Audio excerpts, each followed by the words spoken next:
लोग अक्सर पूछते हैं आखिर क्या है छठ। तो आओ तुम्हें बताएं आज छठ का मतलब।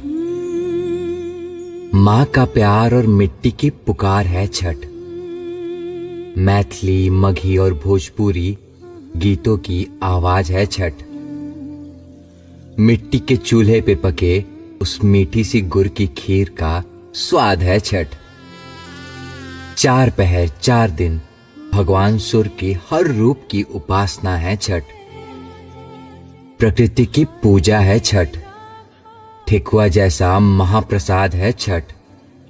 बिना किसी पुरोहित के संपन्न होने वाला हमारी खुशियों का आधार है छठ। आधुनिकता से भरे इस युग में भी आत्मीयता की पुकार है छठ। अरे हम बिहार वालों का पहला प्यार है छठ। और क्या कहे इसके बारे में, हमारी आस्था नहीं, हमारी आत्मा से जुड़े रहने वाला भावनाओं का भरमार है छठ।